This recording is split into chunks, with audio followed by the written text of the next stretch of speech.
CI నాగరాజ్ని arrest చేశారు SIT అధికారులు. దీనిపై హర్షం వ్యక్తం చేస్తోంది సాయికృష్ణ కుటుంబం.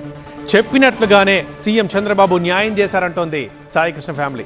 సిఐ నాగరాజ్ని అరెస్ట్ చేయడం హర్షణీయమంటున్నారు సాయికృష్ణ మేనమామ నవరంగ్. సామాన్యుడికి కూడా న్యాయం జరుగుతుందని కూటమి ప్రభుత్వం నిరూపించింది అంటున్నారు నవరంగ్. సాయికృష్ణ మేనమామ ఇంకేమన్నారు పూర్తి సమాచారం మా కరెస్పాండెంట్ శ్రీధర్ అందిస్తారు. శ్రీధర్, కొద్దిసేపటి క్రితం సిఐ నాగరాజును అరెస్ట్ చేశారు. దానికి సంబంధించి మనతో మాట్లాడేందుకు సాయికృష్ణ మేనమామ నవరంగ్ ఉన్నారు. సార్, కొద్దిసేపటి క్రితం సిఐ నాగరాజును అరెస్ట్ చేశారు, కానీ సిఐ నాగరాజు కూడా మద్దతు పెరుగుతుంది. అంటే సిఐ నాగరాజుకు న్యాయం జరగాలని కూడా మద్దతుదారులు కూడా ఆందోళన నిర్వహిస్తున్న పరిస్థితి నెలకొంది. అంటే దీన్ని ఏ విధంగా చూస్తారు? ఇది నారా చంద్రబాబు నాయుడు గారి గవర్నమెంట్, పవన్ కళ్యాణ్ గారి ఆధ్వర్యంలో నడుస్తుంది. కూటమి ప్రభుత్వం ఆధీనంలో ఉంది. ఈ గవర్నమెంట్లో నాగరాజు అయినా సరే తప్పు చేస్తే నాగిని డ్యాన్స్ చేయాల్సిందే. నాగరాజు తప్పు చేశాడని గవర్నమెంట్ నమ్మింది కాబట్టే నాగరాజుకి ఈరోజు అరెస్ట్ జరిగింది. ఆయన చట్టం దృష్టిలో నిందితుడు కాబట్టి కంపల్సరీ జైలుకి వెళ్ళాల్సిన పరిస్థితి వచ్చింది. ఈరోజు వెళ్ళబోతున్నాడు. అంటే ఆయనకు కూడా మద్దతుదారులు ఇందాక చూసుకుంటే కొద్దిసేపటి క్రితం అసలు ఆయన అరెస్ట్ చేయకుండా అడ్డుకోవడానికి చాలామంది వందల మంది కారుకు అడ్డం పడ్డ పరిస్థితి నెలకొంది. అంటే సిఐ నాగరాజు చాలా మంచివాడు, ఆయనకు అన్యాయం జరుగుతుంది, న్యాయం జరగాలని కూడా ప్లకార్డు పట్టుకొని అడ్డుకున్న పరిస్థితులు నెలకొన్నాయి. ఈ సమాజంలో చాలామంది మంచి వాళ్ళు ఉన్నారు, చాలామంది పోలీస్ ఆఫీసర్లు ఉన్నారు. అలా అని చెప్పి తల ఒక మనిషిని చంపేసి లాకప్ డెత్ చేస్తానికి గవర్నమెంట్, ఇది చంద్రబాబు గారి గవర్నమెంట్.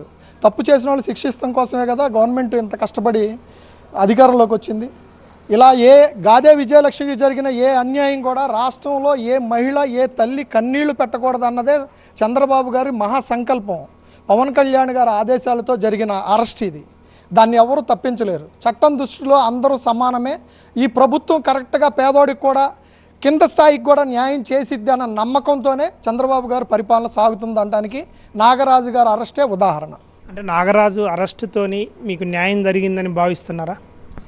ఏముందండి, మేము కూటికి లేని పేదవాళ్ళం. మాలాంటి వాళ్ళు రోడ్డు ఎక్కి పోరాటం చేస్తే తప్ప మాకు న్యాయం జరగదేమో అనుకున్నాం. అలాంటిది చంద్రబాబు నాయుడు గారు మా సిస్టర్ని మమ్మల్ని పిలిపించుకొని ఆయన కళ్ళు చెమర్చిన కళ్ళతో మా అక్కను కూర్చోబెట్టుకొని ఆమె బాధ అన్న తర్వాత ఆయన తీసుకున్న నిర్ణయానికి సిట్ అధికారులు రావటం, ఎవరైతే నిందితులు ఉన్నారో వాళ్ళందరినీ అరెస్ట్ చేయడానికి రంగం సిద్ధం చేయటం, మా జన్మలా చంద్రబాబు గారికి పవన్ కళ్యాణ్ గారికి మేము రుణపడి ఉంటామని మీ మీడియా ముఖంగా మేము తెలియజేస్తున్నాం సార్. అంటే ముఖ్యంగా సిఐ నాగరాజుకు మద్దతు పెరగడానికి కృష్ణలంకలో ఎక్కువగా గంజాయి బ్యాచ్ ఉన్నారు. ఈ నాగరాజు సిఐ వచ్చిన తర్వాత ఆ గంజాయి బ్యాచ్ని కట్టడి చేశారు, అందువల్లనే నాగరాజు గారికి మద్దతు పెరిగిందని కూడా ఒకటి ఉన్నది. నాగరాజు గారు అరెస్ట్ చేశారంటే నాగరాజు గారే కొన్ని చేపిస్తున్నారేమో. నాగరాజు గారు ముసుగులో కొంతమంది ప్రైవేటు వ్యక్తులతో పంచాయతీలు సెటిల్మెంట్లు చేపిస్తా దానికి సంబంధించిన వ్యక్తులనే పేమెంట్ ఇచ్చి ఈ రోజున బయటకు తీసుకొస్తున్నారేమో అని మాకు కూడా సమాచారం ఉంది సార్. కానీ ఒక వ్యక్తి నిందితుడని తెలిసిన తర్వాత కూడా అతనికి సపోర్ట్ చేస్తున్నారంటే ఇదేదో మాఫియా హస్తం ఉంది. ఇది సిట్టు విచారణలోనే ఇలాంటి విషయాలు కూడా తేల్తాయి సార్, అతి త్వరలో తేల్తాయని నా ఆలోచన ఉంది. ఎందుకంటే మాకు నమ్మకం ఉంది నాగరాజు గారు ఈ పోలీసు వ్యవస్థలో ఇలాంటి పని చేస్తారని ఎవరూ అనుకోలేదు. మేము మొత్తం పోలీసు వ్యవస్థను కూడా ప్రశ్నించాల. కృష్ణలంక పిఎస్ పరిధిలో జరిగిన అన్యాయాల మీద ప్రశ్నించామే తప్ప, ఆయన చేసిన అక్రమాల గురించి మేము అడిగామే తప్ప, మా ఓడిని తీసుకెళ్ళటం తప్పు కాదు, టార్చర్ పెడతాం కూడా తప్పు కాదు. ఒక విధంగా పోలీస్ డ్యూటీ పోలీస్ చేస్తుంది, కానీ మనిషిని కూడా మిస్ చేయటం అనేది చాలా పెద్ద నేరం. ప్రజలు అది గమనిస్తున్నారు తప్పనిడిచి వీళ్ళు ఏదో ధర్నాలు చేశారు, రాస్తారోకాలు చేశారు, అది చేశారంటే మాత్రం అది అసలు చెల్లదు నాగరాజు గారి విషయంలో. అంటే ఈ కేసులో చూసుకుంటే నాగరాజు అరెస్టుతోని మీ పోరాటం ఆపుతారా, లేకపోతే ఇంకా ముందుకు సాగించే అవకాశం ఉందా? సార్, సామాన్యుడికి న్యాయం జరగదనుకున్న చాలామందికి చెప్తున్నా, ఈ గవర్నమెంట్లో కంపల్సరీ సామాన్యుడికి నిరుపేదకు కూడా న్యాయం జరిగిద్ది. మా పోరాటం కూడా ఫస్ట్ నుంచి సాగించింది కూడా దాని గురించే. మేము 10 మంది ఉన్నాం కాబట్టి ఈరోజు పోరాటం చేసి రోడ్లు ఎక్కాం, మాకు న్యాయం జరిగింది. మేము చంద్రబాబు గారిని కూడా చెప్పింది ఏంటంటే, సార్ మేము ఇంతమంది రోడ్డు మీదకి వచ్చి పోరాటం చేసాం, ఈరోజు ఇక్కడ దాకా వచ్చింది మీ దృష్టికి. ఒక రిక్షావాడు, ఒక ఆటోవాడు, రోజువారీ కూలి పని చేసుకునేవాడు ఉంటాడు, వాళ్ళకి ఎవరు సహాయం చేస్తారు సార్?